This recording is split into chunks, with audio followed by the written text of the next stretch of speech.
Is QuickBooks slowing your business down? Do you have challenges managing inventory, project profitability, or just getting paid fast enough? Get your business to a better place and graduate to NetSuite today. Stop paying for multiple systems that don't give you the information you need when you need it. Ditch the spreadsheets and all the old software you've outgrown. Now is the time to upgrade to NetSuite by Oracle, the world's #1 cloud business system. NetSuite gives you visibility and control over your financials, HR, inventory, e-commerce, and more. Everything you need, all in one place, instantaneously. Whether you're doing $1 million or hundreds of millions in revenue, save time and money with NetSuite. Join the over 24,000 companies using NetSuite right now. Let NetSuite show you how they'll benefit your business with a free product tour at netsuite.com/info. Schedule your free product tour right now at netsuite.com/info, netsuite.com/info. The following is a Hoop Ball presentation.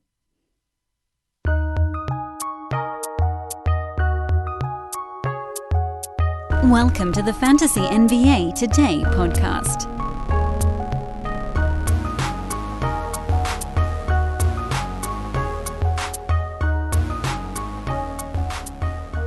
The countdown reaches 12. We are close to winding this thing up. And I will say, as the first thing on today's podcast, please keep listening through the off-season. It's a big deal. I do a lot of work in the off-season. I hate to think that would fall on deaf ears. Off-season, we still run Monday through Friday. Shows probably a little bit shorter in length on the whole, to quote the great Austin Powers. The shows will feel good on the whole. And I hope you'll stick with us even after the regular season is over. That, of course, is next Sunday, May the 16th. Feels weird. This was a sprint and a half, man. I mean, there was no let-up. Even the All-Star break felt like it went really fast. I think it was the same amount of time as usual. Maybe they shaved one day off or something. But this has been a run. Just like full tilt. And it's crazier than ever right now. Although I'll admit, now that my head-to-head team got wiped out with all the injuries, things are a little bit more relaxed. Roto, there isn't that. It's not quite as insane. Still very important to make sure you're starting guys that are actually healthy and playing. And when you're streaming guys, streamers of opportunity, as we've called them on the show, you want to make sure that opportunity isn't being taken away from them. So you're paying close attention to the injury news. But, once the games are going, it's not like, what are you going to do? If you're nuts, and you should be, because if you're listening to this podcast, you're a little bit nuts. You're that much into fantasy sports. There is the idea of, look, if you're not that far behind your Roto games cap, you could actually see how some of your early games are going on a particular day. For instance, tonight, you've got Boston-Orlando is the early game, and then Portland-Cleveland is the half an hour later, and then there's a whole bunch of stuff at 5 o'clock Pacific time. So maybe today's card isn't the greatest example of this, but let's say, hypothetically, that you had like 4 games that started at 4:30 Pacific, and then there were like another 3 or 4 that started late. You could actually see how your guys were doing in those early games and think, oh, okay, well, I got my assist quota for the day. I can pull a guard out that I was going to start later and use that games cap to run a big man out there tomorrow or something like that. So you do want to get real tight with it because you never know when 3 rebounds might win you a point in Roto. It's coming down to the wire. I've got a couple of Roto leagues coming down to the wire. I have one where I just sort of boat raced everybody, and I know some of you are listening, so what's up? By the way, can I gloat for a minute? Whatever, you guys don't care. I gloat, because these leagues are hard for me, man, for a couple of reasons. Number one, I want to compliment you guys. You guys are good at this stuff. Because many of you that are in these Roto leagues with me are folks that are listening to the podcast or hoop ballers, things of that nature. You guys are good. Like, these are battles. Draft day is a battle. Pickups are a battle. I'm not the first one to the waiver wire often in these leagues. Often I get beat to the guy I'm trying to pick up. Strategically, I think I still have you guys by a little bit. Just a little bit. Things that I'm doing that I've tried to talk about on the pod, but maybe folks haven't fully internalized yet. And here's the part that's really remarkable for me is that, first of all, beating you guys is very satisfying because you guys are really good at fantasy sports. But the other thing is, you guys have my draft list. I pretty much have to zag every time you guys think I'm going to zig. I didn't get Tobias Harris in any league this year because everyone I'm playing with listens to the damn podcast. I'm absolutely positively jumping into some pro leagues next year where at least I'll get paired up with some randos, dudes that follow other websites. Killing me here. Beating you guys is taking every ounce of my strength. Sheesh, what a year. Oh well. And yes, it'll feel better if I can pull off the victories because tougher competition, you feel better about a win, but I wouldn't mind a couple of leagues where I can dial down my effort to like 80% for a day or two. Not even a day or two, I could dial it back with you guys. So kudos. You guys are good, man. You guys know your stuff. Long time I was just smacking everybody around in this stuff, and not anymore. Anyway, let's talk a little bit about fantasy sports. We'll give you the streaming breakdown on a 7-game recap of what happened on Tuesday, and then get you prepped for what you're looking for tonight, at least in terms of the injury stuff. Phoenix beat Cleveland 134-118 in overtime. There were a lot of really weird things in this ballgame. Number one, the Suns had 7 turnovers in a 53-minute basketball game. That's crazy. Chris Paul had 16 assists and 0 turnovers in yesterday's game. And while we're in celebration mode here, thanks to that performance, Chris Paul moved to number 5 by totals in 9-cat this year. Number 5, guys. He's behind Jokic, Curry, Vooch, and Lillard, ahead of Rudy Gobert and Kyrie Irving and then Jason Tatum. Someone told me Jason Tatum was a bust this year. Dude's number 8 by totals in 9-cat this season. Hardly, guys. By averages, thanks to his giant game yesterday, Chris Paul moved to number 17 in 9-cat. So he's a mid-second rounder by averages and an early first rounder by totals. What a win that's been. In any event, the other weird thing that happened in this ballgame is that the Cavs somehow took the Suns to overtime without Darius Garland and then lost by 16. They got outscored by 16 points during the overtime period. That's unheard of. Honestly, I don't think I've seen that before. I'm sure it's happened at some point along the way where, bad team started fouling down 9 or 10 in overtime or something crazy like that. But this was pretty wild. From a fantasy standpoint, the stuff that was sort of on the docket was who was going to play the power forward minutes for the Suns. And in this one, it tipped back towards Cam Johnson, although neither he nor Torrey Craig really did anything to write home about. This was Paul, Bridges, Ayton, and Booker. Those guys did the stuff for Phoenix yesterday. On the Cavs side, Isaac Okoro had a career-high 32, 3 boards, 6 assists, a steal, 3 3-pointers, perfect 9 for 9 at the free throw line. He's trying to make a case for himself. He's still pretty far away from consistent value, but he has scored in double figures in 6 straight games now. He only has 5 steals, and I don't think he has a single block in those 6 games. But that does put him inside the top 100 thanks to the other stuff he's been doing. So he's around a steal, maybe a little bit less than that, over those 6 games. If you wipe out the first one, which was a 10-point, 2-rebound, 2-assist ball game, then he actually does move pretty easily inside the top 100. Free throws have been coming down for him, or falling, I should say. They've been going into the bucket. Watch my verbiage here. He did have a 3 for 6 free throw game against Washington. And there's reason for optimism here, but from a fantasy stat set standpoint, you gotta hope you catch lightning in a bottle like yesterday. And it seems less likely that you will, because the big ones for him, the good games, are coming about 1 every 4 or 5 right now.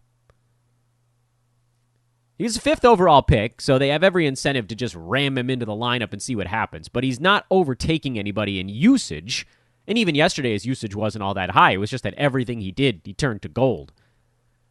I would prefer to stream Cedi Osman, as long as Garland's out, and it sounds like he is going to miss another ball game here. So Osman, 16, 5 and 4, 4 threes and a steal. He's been orchestrating, like what he's been doing out there. Colin Sexton's going to get all the usage he can handle. Kevin Love has dialed it back to 80%. If that, 65% probably. Jared Allen's been fine. Figured he would do more the second half of this season. A little bit disappointed in what we got out of Jared Allen, but he's been fine. And so no real valuation changes for the Cavs. Osman is your streamer despite Okoro's big ball game. And that's more for I guess it was head-to-head because they're sitting on a back-to-back here early this week, but more so for Roto because when Garland comes back, whenever the hell that happens to be, and it's sounding more and more like it might be next week or maybe not at all, but whenever that is, you're going to want to move on from Osman.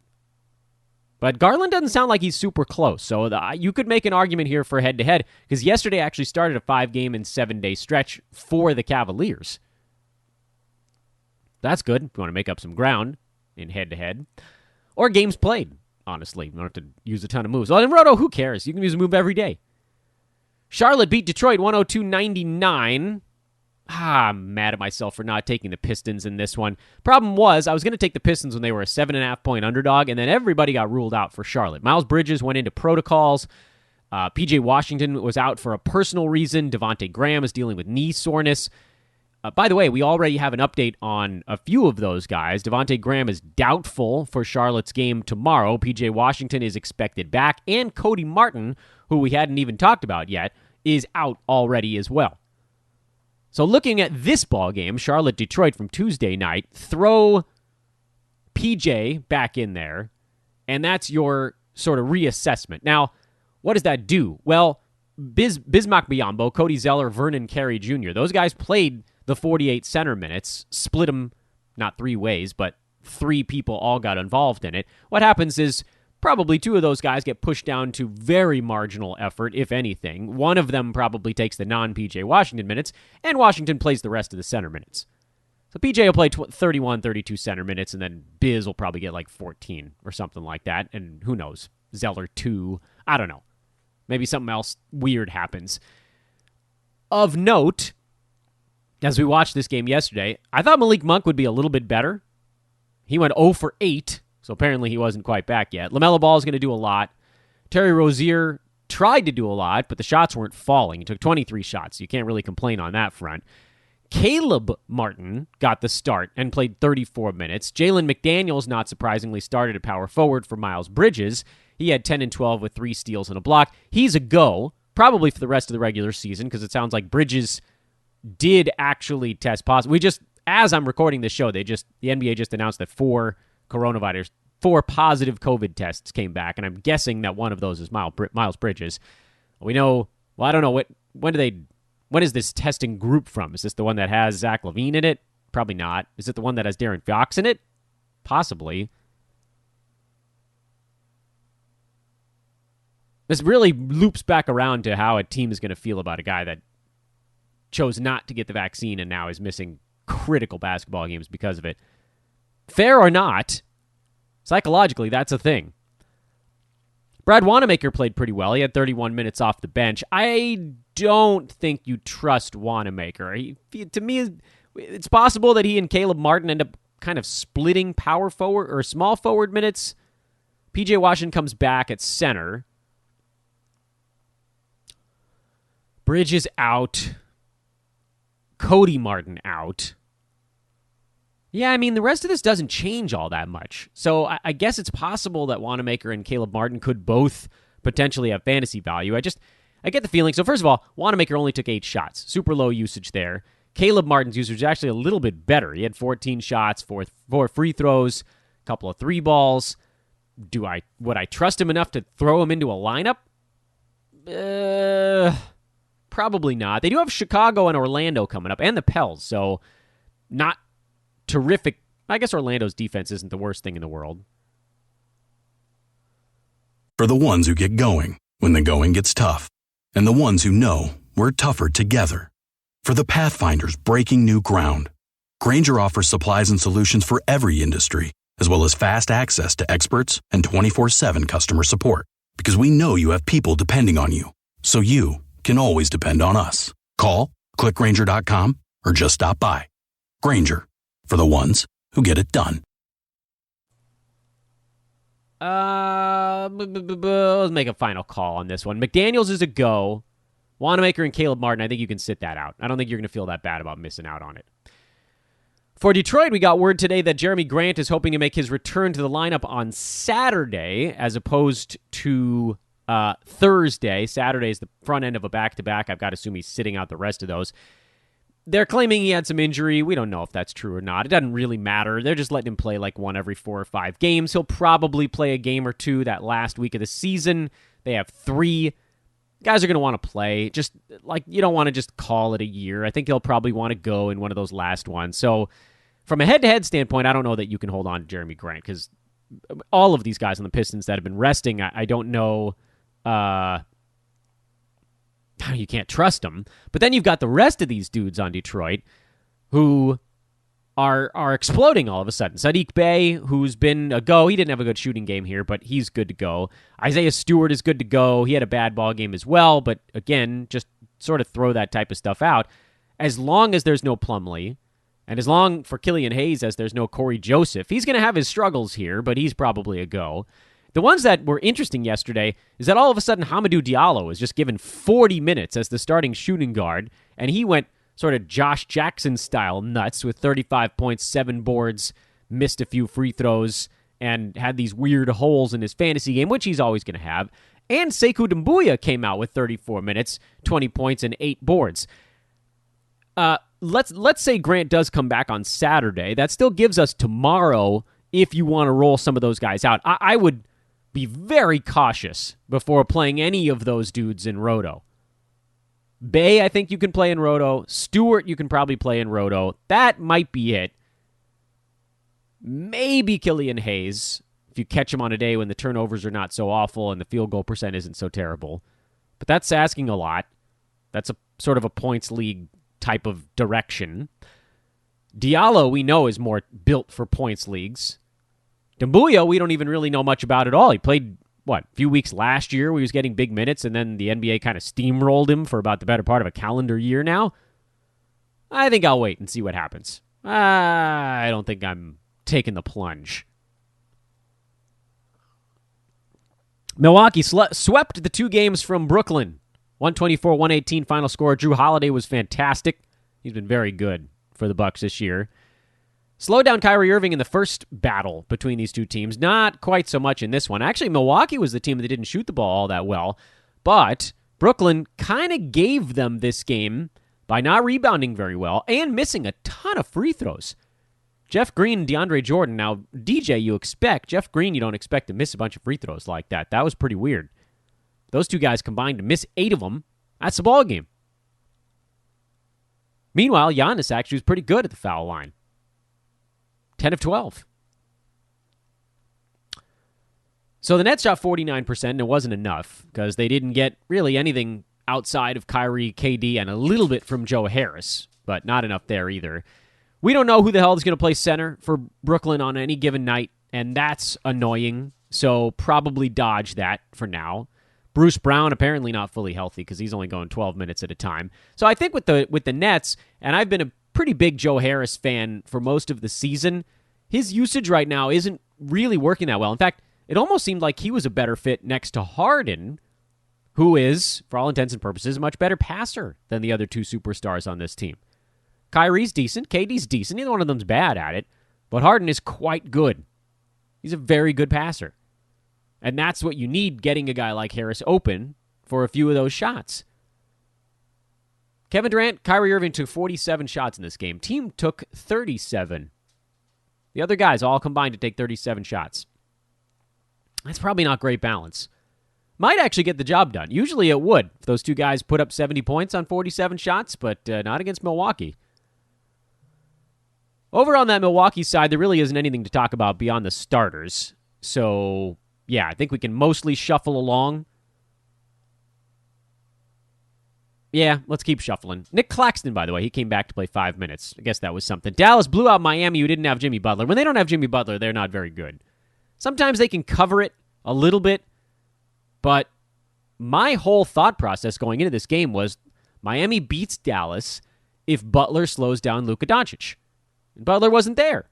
So Luka was just going to run circles around everybody. He had 23 points on 15 shots, missed a bunch of free throws, but who cared?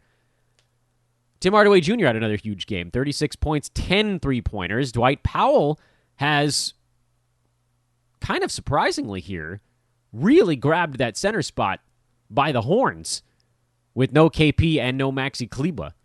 They kind of needed him to, but I thought that Willie Cauley-Stein, who started but have a decent shot at it.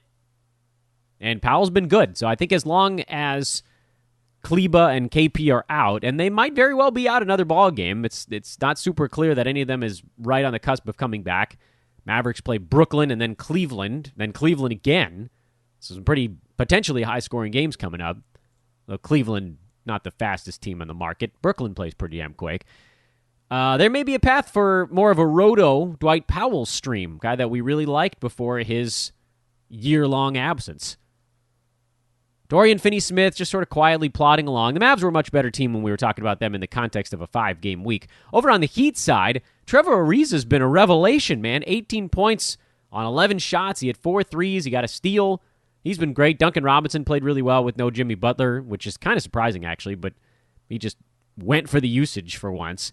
Goran Dragic is always going to put up good numbers when Butler's not around. Adebayo nearly triple-doubled. His free throw percentage has fallen off a cliff in the second half. That 87% really did feel a bit like a mirage, and now it's kind of turning out to be one. It's still a good year for Bam. He's still shooting 79.5% at the free throw line. But after that, again, he was like 87%-ish, somewhere in that neck of the wood. Last 2 months, he's been at 73%. So that's maybe more the target, and maybe that's even a little bit too high. From a roto standpoint, with Miami, that's your only play, because they only have 2 games left this week, Friday and Sunday. If you're in head-to-head, all those guys, none of those guys should have been even on your radar, not even remotely close to your radar, not with a schedule that bad. Kendrick Nunn didn't shoot the ball well, but he's worth starting in roto if you need scoring and threes, a little bit of assists, not many. Dragic, you could make an argument here in the short term. Ariza, I like his collection of stats most nights. Duncan Robinson, more of a three-point specialist. In any event, Sacramento beat Oklahoma City 103-99. That's right on the number. Kings were a 4.5 point favorite. Might have even trended up a little bit prior to game time.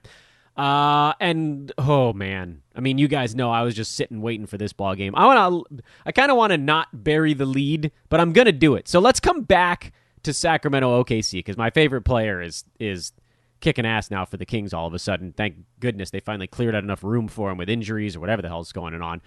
Warriors falling to the Pelicans. This was a rematch set as well, and a few things actually took place in this one. Brandon Ingram turned an ankle, and Steven Adams re-aggravated his toe.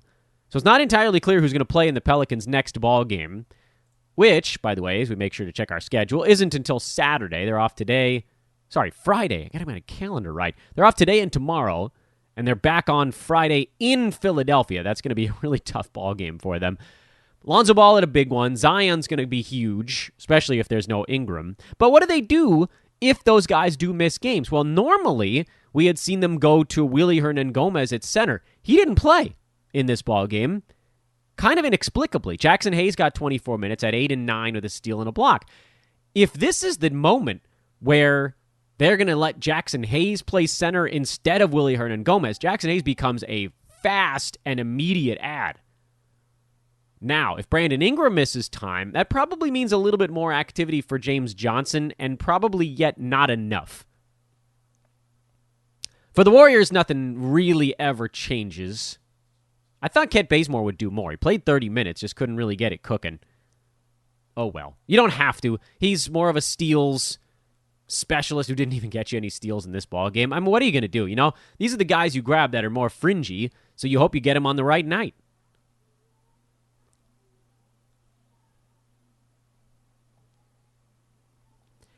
And Toronto sent the Clippers to the brink, but the Clippers did ultimately prevail. I don't know that Kawhi Leonard is fully healthy yet. He's certainly not playing like it.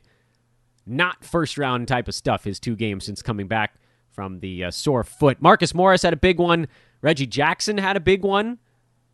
And I guess you can keep rolling those guys as long as Kawhi is going at half speed. I've just got to think that one night coming up here, Kawhi is going to get back to full tilt, and then it's just going to be Kawhi, Paul George, and Ivica Zubac. Patrick Beverley played. He had 15 minutes. That's going to cut into Reggie Jackson at some point as well. Rajon Rondo played 19 minutes. I mean, those guys are all going to be battling a little bit at this point. I can't imagine that any of those 3 really does hold consistent value the rest of the way. I know Reggie Jackson had a good ball game here, but he's been fluctuating a bit up and down lately, so he's probably on the wrong side of things. And the Clippers are another team where you're really looking at them from a roto standpoint, because they only have 3 games this week. Schedule's not terrible next week. They finally have a 4-gamer for the first time since April 12th that week. So then maybe you could look at some of these guys. Roto standpoint, right now, I would put Marcus Morris just above the cut line. He's been one of the best three-point shooters in the NBA this year, actually. So you get some threes, you get him on okay percentages, that's all right. Toronto rested Kyle Lowry on this end of the Los Angeles two-step. Malachi Flynn has fallen off a cliff. This was the night he was awarded the Eastern Conference Rookie of the Month, which I don't know about that one. Khem Birch, he got slowed a bit by the Clippers, but he's still good to go. Yuta Watanabe started at shooting guard instead of Malachi Flynn, and he didn't do anything with it. So Van Vliet, Pascal Siakam, Khem Birch, those are your starters that you trust right now. If Lowry plays or if Anunoby comes back, you could fire those guys up as well. If Malachi Flynn's not starting, I don't think you can trust him in a normal, non-5-game week scenario. And then Stanley Johnson is just an atrocious fantasy player. But let's finally go back to the Kings and the Thunder. The Thunder are a constant monitor situation. Moses Brown finally saw big minutes, and he had 17 rebounds. We don't know where the hell that's been the last few weeks. He's popped up with a 10 or 10-plus rebound game every once in a while, but he's an awful foul shooter, and he's still trying to figure out the NBA. And this is why we told everybody to sell the second he had that big ball game. Remember that? That was in late March, I think. Feels like it's been forever. I don't remember exactly what day that was. Because the NBA, man, it just, rookies explode onto the scene, and then reality sets in, and it's the same story almost every time, like 9 out of 10 times. And then the rest of this team is just a bunch of guys that have terrible roto stuff. They're not good in 9-cat. Darius Bazley, points league. Dort, more points leaguey.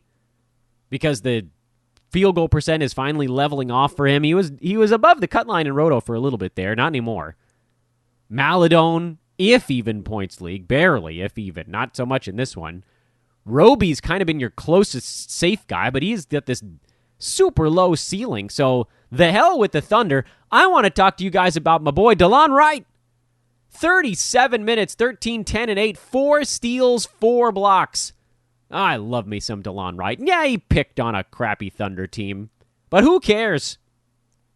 Finally, the path is open. I don't know why it took this long for the Kings to realize they had someone who was actually pretty damn good. Like, are you kidding me? We needed both De'Aaron Fox and Tyrese Halliburton to go down before they were finally like, all right, Delon, you can play. You can go do some stuff. And yeah, they beat a really bad team. And yeah, they are better with Halliburton and Fox healthy. But they needed to figure out a way to get right into the lineup. And they just didn't because Luke Walton's terrible. He's so terrible. So anyway, we'll see what happens. It sounds like Fox and Halliburton Halliburton probably done for the year. Fox, we don't have a return date yet. Kings, I believe, have another road game coming up here. Let me double check. Yeah, they're in Indiana tonight. And Fox didn't travel with the team, so he's definitely out for that one. Maybe he comes back on their upcoming homestand. And yeah, that would put a dent into Delon Wright, but you use him tonight, and then we'll wait and monitor the injury stuff. Terence Davis, he's going to have a pretty good role here while both Fox and Halliburton are out as well. Marvin Bagley is going to have a pretty good role while Harrison Barnes remains out, but it actually sounds like he's not that far away, even if he does miss this one again this evening. I'm just excited to fire up starter-level Delon Wright. That's one of my favorite things to do. One more day until we unveil a brand new item at manscaped.com. I'll tell you all about that on our Thursday podcast. Today, all I ask is you please rate and review the show. If you haven't done it before, maybe you've been thinking about it, you didn't do it during our contest, you thought, I'll do it later. Today's the day. I need your help here as we head towards the off-season. Please, go to the podcast app on your mobile device. This is really for iTunes. That's where the ratings really tend to take hold. Or iTunes, if you're using a computer, open it up. Search for Fantasy NBA Today. I know you can just click into it because you're listening to the show. It doesn't work that way, really. You got to search for Fantasy NBA Today and click on the show title. That'll kind of take you to like a show homepage almost. And if you're on a mobile device, you scroll down once you've clicked on the show title. And the rating review stuff is down at the bottom of that one. If you're in iTunes, there's a rate and review tab. If you want to write something nice, awesome. If you don't, I don't care. Either way, please do drop a 5-star review on the show. I will be forever in your debt. Let's quickly zip through a Wednesday that's upcoming. It's a medium-sized card. I think we got a 9-gamer tonight. Boston is at Orlando. Sounds like Jaylen Brown probably out for this ball game. Sounds like Tristan Thompson probably out for this ball game, which means you're going to get extra Time Lord. And that also means there might be enough available for Evan Fournier to get into the mix. For Orlando, that's been kind of interesting lately. We've seen R.J. Hampton step up a little. What's the deal with Gary Harris? He's played 9 minutes in their last ball game. Are they going to actually let him play, or are they going to sit him down for realsies this time? I think Cole Anthony likely bounces back with a better one. Wendell Carter Jr. is questionable. So Mo Bamba, who was already kind of taking over the fantasy stuff at the center position, well, he's running away with it at this point, so that's cool. And that's sort of what's going on with Orlando. On the Portland side, Dame is a game-time decision. Maybe they're thinking about trying to get him some rest against the Cavs, who just lost in overtime to the Suns yesterday. I don't know. If you're Portland, I don't see how you can take really anything for granted at this point. They're in a dogfight to not end up in the play-in. And right now, they are in it. Game back of the Lakers and the Mavericks, and in the 7 seed. So they would play the Warriors to try to get the 7 seed. And if they lose that, then they would play the winner of Grizzlies Spurs to try to get the 8 seed. I don't think they want that. I think the Blazers would rather just be in the playoffs, try to get up to the 6 seed, you get the Clippers probably, maybe the Nuggets in that first round. Not that you really want that, but what if you have to play your way into just getting to those teams? I don't know, man. I don't know about a potential rest day. I think he probably plays. And for that reason, there's really not a whole lot to dial in on. Although, what's the latest on Norman Powell? There's a good question. Let's make sure that we're all up to date on Norman Powell before we just zip through the Blazers. He's questionable. Right knee patellar tendinopathy.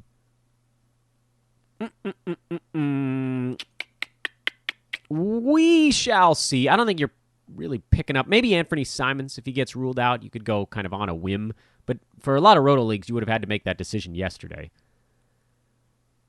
Cavaliers. I got to think Kevin Love sits out the back-to-back. Maybe not. I think he played in their last one. So we already talked about them. Cedi Osman. Kings, we just talked about them. Pacers. Waiting on an update on Goga. If Goga comes back, he's probably a go. In the meantime, he's questionable, by the way, for tonight. In the meantime, O'Shea Brissett is an all-systems-go play. He's been crushing it. T.J. McConnell, he's a go, whether or not Brogdon's in or out. Doug McDermott, he's a possible go. I think McDermott's really more of a go if Brogdon's out, because then they're going to need more offense, and he's more offense than anything else. Washington in Milwaukee, the Bucks off that wild 2 with the Nets. Can they get it fired back up again to take on the streaking Washington Wizards? They've been very good lately. That's Beal, Westbrook, and Daniel Gafford. That's probably about as far as you go with that club, especially against a good team like Milwaukee that most likely isn't going to let Davis Bertans get too open. But I suppose you never know. We might get the letdown game from the Bucks. Grizzlies at Minnesota. Memphis has been real tired lately. I do wonder if getting a little bit of time off, and it's loose term there, because they had that one game against New York at home with off days on either side of it, does that give them a little bit of rest? I don't know, man. They've been on this insane tear where they went back-to-back. They had the 5 games in 7 days, and they're doing another 5 games in 7 days, and then they have 5 the final week of the season. Like, their schedule is nuts, and I think they're running out of gas a little bit. Meanwhile, the Wolves are very well rested. They haven't played since they lost in overtime to the Pels last Saturday. And they were playing, have been, should say were, but they are playing well lately. There's no whole lot of fantasy stuff here. I think DeAnthony Melton probably bounces back from Memphis. Jaren Jackson Jr. has been on a minutes count that's probably not changing anytime soon, and that does throw a little bit of a wrench into the slow-mo stuff. And then you're not venturing too far beyond that, which is the thing here with Memphis. this is the start of another 5-7. This is actually the start for Memphis of a 7-10, which I think is probably the best long stream of all time. Now that the 4-5 sort of isn't really in the mix anymore. Memphis actually does have a 4-5 as part of that. So if you picked up a Grizzly today, you could hold them through Friday of next week, and you'd get 7 games in 10 days, which pretty much brings the entire roster into play. Like, you want to talk about who's in play on the Grizzlies? Go to that game against New York where they weren't good, and yet Desmond Bane, he's in play. JV, obviously. Slow-Mo, yes. Dylan Brooks, yes. Jaren Jackson Jr., I think, is he sitting this one out? No, this is probably one half of the back-to-back he'll sit out. So he's maybe not in play for head-to-head, but he certainly is in Roto. Grayson Allen's back, so he's in play. Melton, I know he only played 9 minutes. He's in play. There's like 2 guys on the roster that aren't. Xavier Tillman is not in play. And Tyus Jones is also probably not in play. Otherwise, I think you could make an argument that every other guy on that team deserves some kind of look. Minnesota, there's really nothing going on there. Ricky Rubio's been above the cut line lately. That's kind of it. Phoenix, they're off the overtime win yesterday. They're in Atlanta for this one. Should be a pretty good ball game. Atlanta's been playing well. They're getting their guys back. Would I trust Danilo Gallinari? That's probably the line for Atlanta. And the answer is, in Roto, yeah, I probably would. I mean, you're pretty much targeting free throw percent at that point. And on the Suns, I think it's probably best to leave the power forward spot along. Philly, start the starters. Houston, Jae'Sean Tate into the health and safety protocols. As of today, Christian Wood is doubtful. So you're going to have a real weird Rockets thing going on. I got to think KJ Martin became a very safe play with both of those guys getting ruled out. Kevin Porter Jr. is going to do a ton. Kelly Olynyk might be the number 1 player in fantasy for the next half week. I'm not really being facetious there. And if you want to see, we talked a bunch about the Knicks, or about the Rockets over the weekend. Sorry, they lost to the Knicks over the weekend. Who might step into a role? Well, take that game, take their Sunday game with New York, and remove Tate's 30 minutes and Wood's 35 minutes, and you got a lot on the table. An absolute ton. So KJ Martin, he actually played 32 minutes in that game. So he's guaranteed minutes, and he'll probably start. I got to think he's the starting small forward. Maybe he's the starting power forward on this team. And then who else slides in? Is Avery Bradley going to start at shooting guard? What do we know about DJ Wilson? I'm not going to venture into that realm. What I will say is that KJ Martin deserves to be added pretty much everywhere, because we don't know if Wood's going to miss a couple of ball games, but we do know that Tate is missing a week, and that pretty much takes you to the end of the season. So he's a drop in head-to-head. So Houston went from a place that I thought Tate, we didn't know he was going to fall into health and safety protocols, and then Wood was questionable for this ball game as of yesterday or 2 days ago. Well, he got downgraded to doubtful. So all of a sudden, the Rockets took on a whole new thing. The Knicks, Nerlens Noel is questionable. If he's out, you use Taj Gibson. If he's in, you use Nerlens. That's a pretty easy one. Derrick Rose is a go these days. Bullock's been a go for a while. Denver. Well, I mean, really, what the hell are they going to do? They're running out of guys at this point. Campazzo seemingly would have enough to be useful again. He's been a decent stream. Not great. Decent. But everybody's fallen like... They're just dropping like flies on this team. I got to think PJ Dozier misses at least one ball game. Maybe I'm nuts. Maybe he tries to play through it, but sheesh. Jokic, Michael Porter Jr., Facundo Campazzo. I think those are probably the only Nuggets that I would consider using. Spurs, another one with the Jazz. Spurs have not been playing well at all. They're in free fall right now, and yet somehow they hang on to the 10 seed. Lost 4 games in a row. Pelicans, golden opportunity here. Spurs don't want it.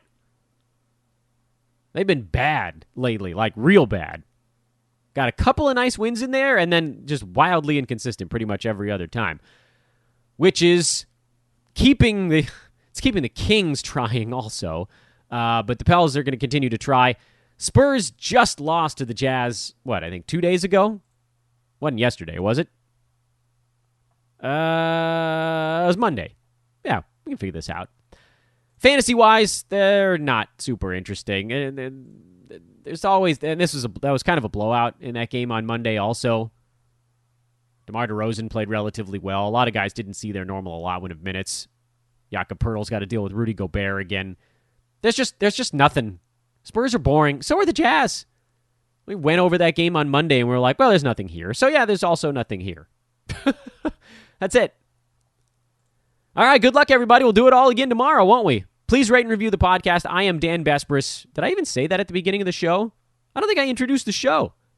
It's Fantasy NBA Today. This is a hoop ball presentation. I'm at Dan Besbris on Twitter, DanBesbris. Drop me a follow, why don't you? I'm going to be doing much, much more on Twitter going forward. I sort of dialed it back the last 2 seasons while working on some pretty big projects, but you have my word. There'll be more of it going forward. At Dan Besbris, Fantasy NBA Today, hoop ball presentation. Talk at you Thursday. So long, everybody.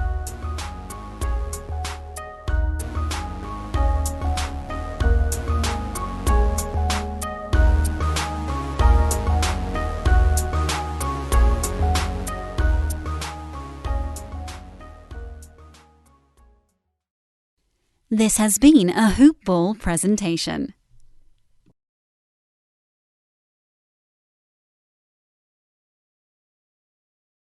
Introducing Guinness Nitro Cold Brew Coffee Beer, blending the smooth, creamy nitro taste of Guinness with hints of coffee, chocolate, and caramel. Guinness Nitro Cold Brew Coffee Beer, your new favorite part of the day. Look for it where Guinness is sold. Must be 21 and over to purchase. Please enjoy responsibly. Diageo Beer Company, New York, New York.